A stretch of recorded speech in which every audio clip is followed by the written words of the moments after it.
1966년 고등학교 때 사귄 남자친구와 나는 곧 결혼식을 올리기로 했다. 우리는 결혼증명서에 필요한 혈액검사를 받기 위해 병원으로 갔다.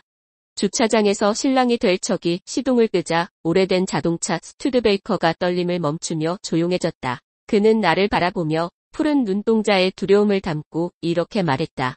노마, 우리 11월 4일에 결혼할 수 없게 됐어. 충격에 휩싸인 나는 그의 말이 우린 결혼할 수 없어. 라고 받아들여졌다. 아버지의 학대로 갖게 된 거절에 대한 두려움이 나의 내면에서 차올랐다. 듣고 싶지 않은 것을 물어야 한다는 괴로움에 애를 쓰고 있을 때 그가 나에게 징병 통지서가 든 봉투를 건네주었다.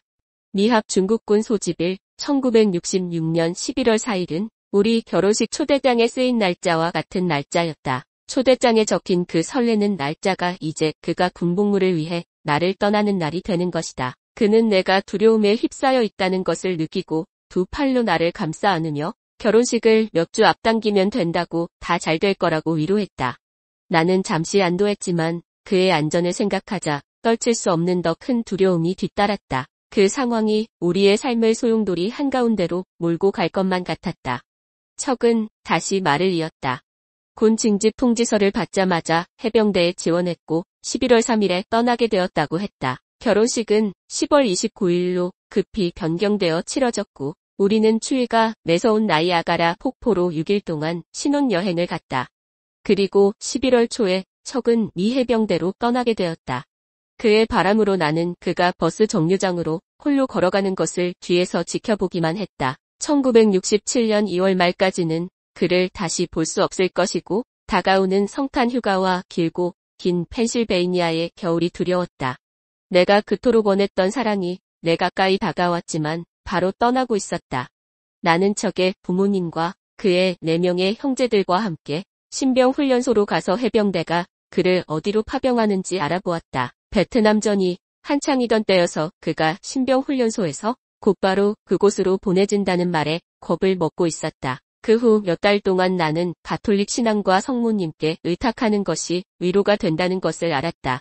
남편이 떠나던 날 나는 매일 묵주기도를 바치기로 마음먹었다. 그리고 우리 본당인 성 바오로 성당에 있는 성모상 발치에서 기도를 바치기로 했다. 매일 직장에서 일을 마치고 밤마다 그렇게 기도를 바쳤다. 대성당만큼 큰 우리 본당에는 예수님과 내가 함께 사랑하는 성모님 외에 나 혼자인 경우가 많았다. 묵주기도를 마친 저녁에 나는 청원을 하고 생각하소서 성모님 하는 기도를 드렸다. 생각하소서 지극히 인자하신 동정 마리아여 어머니 슬하에 달려들어 도움을 애원하고 전구를 청하고도 버림받았다. 함을 일찍이 듣지 못하였나이다.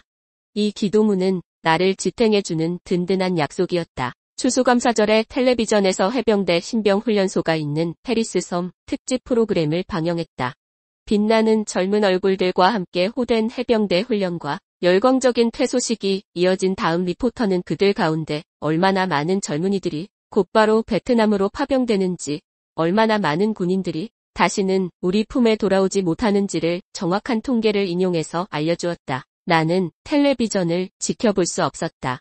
도대체 왜 해병대를 지원한 거야? 나는 울음을 참을 수 없었다. 그것은 사람을 유혹하는 운명 같았다. 나는 몇 달에 걸쳐 밤샘 묵주기도를 바쳤고 기도를 통해 확신을 갖게 되었다. 다른 가족들에게도 각각의 소중한 남자들이 국가의 부름을 받을 것이라는 사실을 깨닫고 나서 하느님의 뜻을 바지드릴 준비를 해야만 했다. 내가 마음속에 그리고 있듯이 약속이 이루어진다는 아무런 보장이 없었다. 당신의 뜻대로 제게 이루어지소서. 성모님께서 즐겨 하시던 말씀이었다. 1967년 2월 초에 명령이 떨어졌다. 척은 캘리포니아 샌디에이고에 있는 무선통신 수리 양성소에서 복무하게 되었다. 나는 3월에 그에게 가서 적어도 3개월 동안 함께 지낼 수 있었다. 대서양을 한 번도 본 적이 없는 20살밖에 안 된 어린 신부가 태평양 연안을 향해 곧 비행기를 타게 된 것이다. 내 기도는 응답을 받아 남편이 양성소의 조교로 임명되어 우리는 샌디에이고에서 년 더 함께 지내게 되었다. 성모님께 완전히 의탁한 가운데 나는 샌디에이고 발보아 해군 병원에서 혼자 아이를 낳았다. 남편은 부대를 떠날 수 없는 상황이어서 출근하기 전에 택시를 불러 나를 태우고 오전 7시 30분에 병원 대기실에 데려다 주었다. 창문이 고정된 어두침침한 방에 들어가 보니 곧 분만실로 들어갈 여자가 있었다. 그녀는 무척 힘들어했고 나도 곧 자신처럼 될 것이라 고 큰 소리로 말하는 것이었다. 그녀가 분만실로 옮겨지고 홀로 남겨진 나는 묵주기도를 바치며 몇 시간을 보냈다. 저녁이 다가오고 간호사들이 교대하는 시간이 되었다. 야간 간호사가 참을성이 없으니 될수록 조용히 해야 할 것이라는 말을 들었다. 셀 수 없이 묵주기도를 하는 가운데 12시간이 지나갔고 다시 5시간이 더 지나서야 아들을 분만하게 되었다.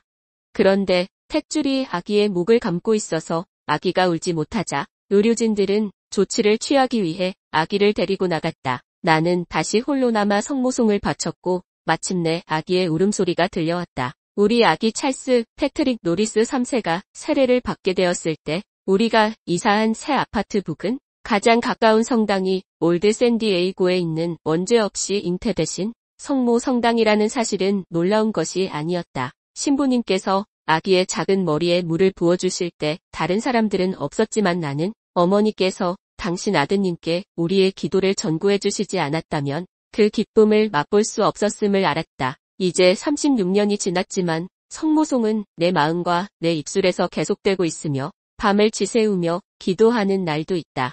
어느 날인가 55세가 된 내가 지금까지 성모송을 얼마나 바쳤을까? 그 기도를 전부 연결한다면 묵주기도가 몇 단이나 될까 하는 생각을 했다. 이제 모두 성장한 우리 아이들이 휴가를 맞아 집으로 올 때면 나는 언제나 전화를 해서 출발 시간을 물어본다. 그래야만 안전하게 올 수 있도록 기도할 수 있기 때문이다. 아이들이 도착하면 다시 감사의 기도를 바친다. 성모님께 특별한 의탁을 하지 않는 내 삶은 상상할 수 없다. 성모님의 보호와 도우심과 중재가 없다면 나의 삶은 전혀 달랐을 것이다.